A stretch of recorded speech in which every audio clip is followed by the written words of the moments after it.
All right, so by now we all know the Philippines is open to fully vaccinated foreign tourists. Do we all know what exactly we need when we arrive there to be allowed out of the airport? We're going to talk about that, so I hope you stick around.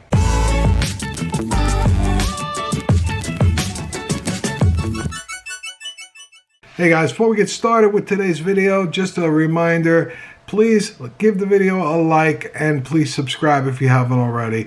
It's a big help to the channel and I hope that you'll consider doing both of those things. A big thank you to everybody that has up to now, and a big thank you to you for considering doing those things today. So without further delay, let's get on with today's video. Hey, welcome back guys. As I said in the intro, today we're gonna take a look at the requirements upon arrival.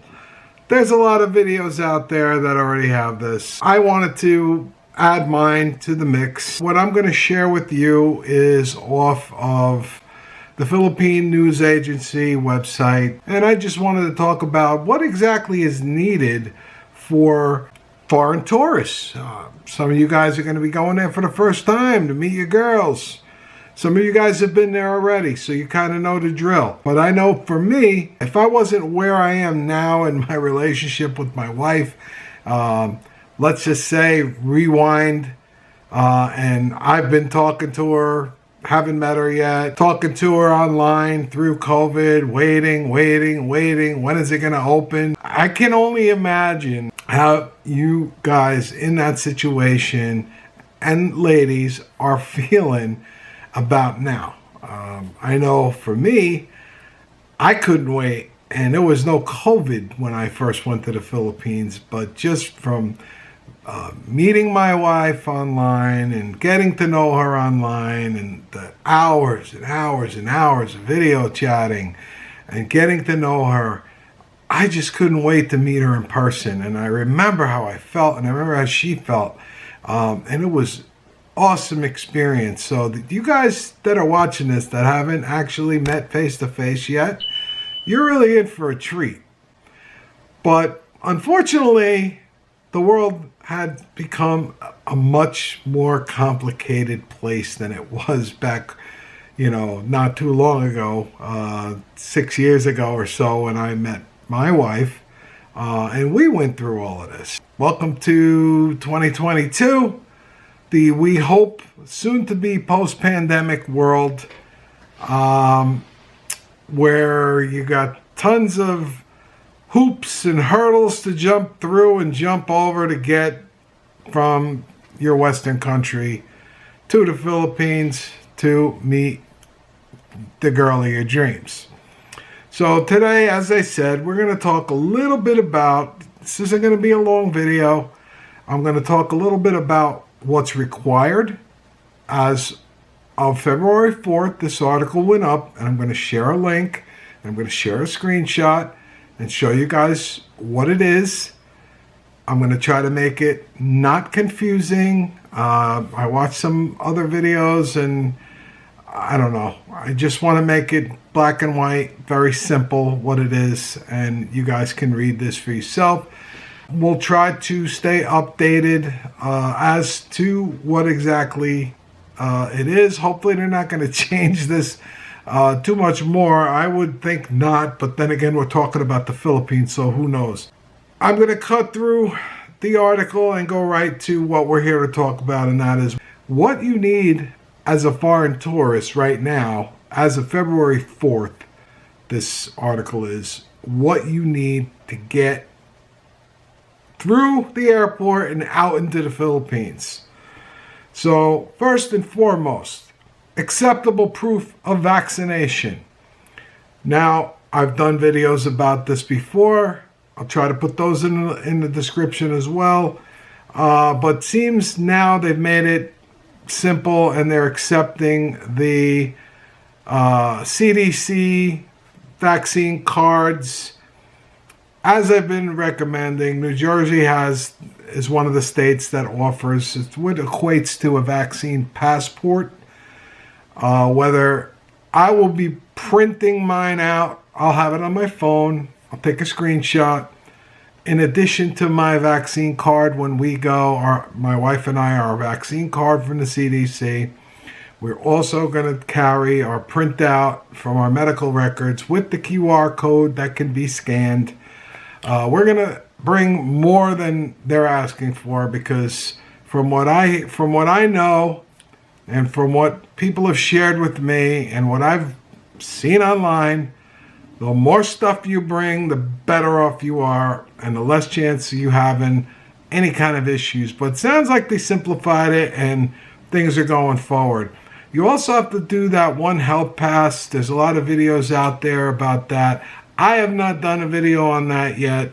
I will do a video on that as my trip approaches. My wife and I'll walk you through that as we do ours. We're going to talk about that a little bit, because that's part of the deal too, as well. So let's get into what exactly it is. It's a short list, but nevertheless, it is a list. First and foremost, as I just mentioned, was the acceptable proof of vaccination. So we'll strike that off the list right off the bat.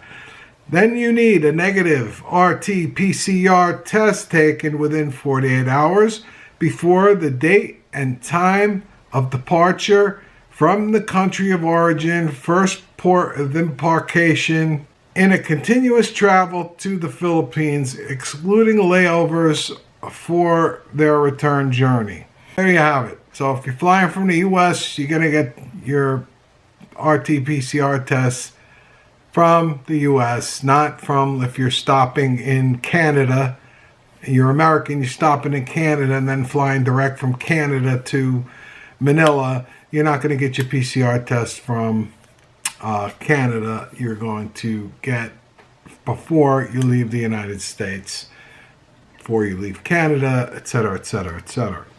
So that's how that works. So next, we will move on to the next item. Valid tickets for their return journey. Valid tickets for your return journey to the port of origin or next port of destination not later than 30 days from the date of arrival in the Philippines. This is normal. This is what was required when I first went there. It was very seamless when I arrived my first visit. They just, opened the passport, gave me the stamp, and I was on my way. It was that easy. And I would imagine we're on our way back there now, where it's just going to be that seamless. So you got to you can't go there with a one-way plane ticket. They won't. Make sure you have, if you're not going right back to the U.S. or Canada or the U.K. or Australia or Japan or wherever you're coming from, have a place to go in 30 days and show them the ticket. If they ask to see it, you've got an itinerary for 30 days after your arrival to go somewhere else. So seems like 30 days is it. Passports. You have to have a valid passport, and it needs to be valid for at least 6 months at the time of arrival. So check your passports, guys. Make sure you got at least 6 months on there. That's important. That's an important one. And that's easily fixed here in the States. So you pay a little extra, you can get the rushed renewal. So that shouldn't be a problem. But check it now. Make sure you're good to go. Before you book them tickets, make sure you're good to go with that. That's you'd hate to have something like that throw a wrench in your plans. Now this is the one that got everybody in a little bit of an uproar. It's the final requirement to get in. It's understandable, since we've been through this pandemic, that this would be needed. And here it is. Travel insurance for COVID-19 treatment costs from reputed insurers with a minimum coverage of 35,000 US dollars for the duration of your stay in the Philippines. Now, I checked with my health insurance in New Jersey that I get my employer provided. They do offer for a fee. You can get it from there. I'm also showing you guys a service that I came across. I don't know how reputable it is, but it seems like a legit site. It's a comparison tool. I shared a link in the community section of the YouTube channel. I shared a link which was specifically for comparison of travel health insurance for trips from the US to the Philippines. I shared that in the community section of the channel. You can dig through there, check it out, but you're seeing a screen. It is AmericanVisitorInsurance.com. It seems very, they have a customer care line, and basically it's, you know, a place where you can put in your information, start your trip, the end of your trip, the duration of the trip, where you're going, and it gives you all the options. I mean, some of the costs were between $100 and $250. I just ran the numbers with my wife and I for a month, and it was within $100 to $250. The deductibles play a role. As do you want to pay a $100 deductible, or do you want to pay a $250 deductible? And like with any insurance, you know, the higher the premium, the lower the deductible. So you figure out what you want to do with that. So that looked like a pretty good one for me. There was also one that I came across, Goose, Travel Insurance Made Easy. It's an app. I posted that in our Facebook group.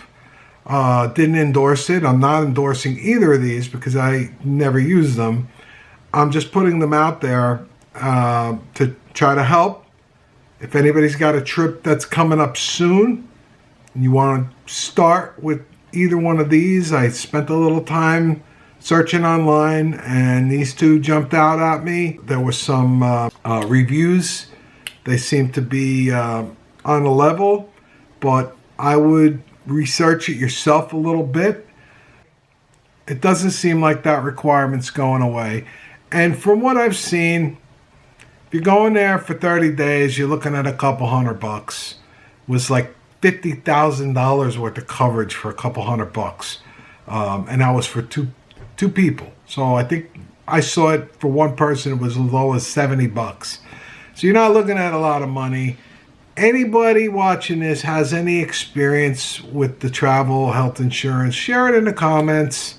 Let's get the word out there. I'm just trying to help. I'm trying to get the word out there to help people. That's my purpose with this. So if you have any information about it, do tell. Let us know. This way we can help the guys out that are heading out there soon. Because I know a lot of guys have been waiting, and no better time than the present. So that about does it for today's video. I hope you found it informative. I hope you found it helpful. And I hope you liked it. And if you did, I hope you consider giving it a like and subscribing if you haven't already. It's big help to the channel, and we appreciate all the support we've gotten up to now and any we can pick up along the way. As we always like to say here at USA to Philippines Life Channel, wherever you are in the world, stay well, stay safe, stay blessed, and we're going to be back real soon with another video, and I thank you very much for watching. Take care.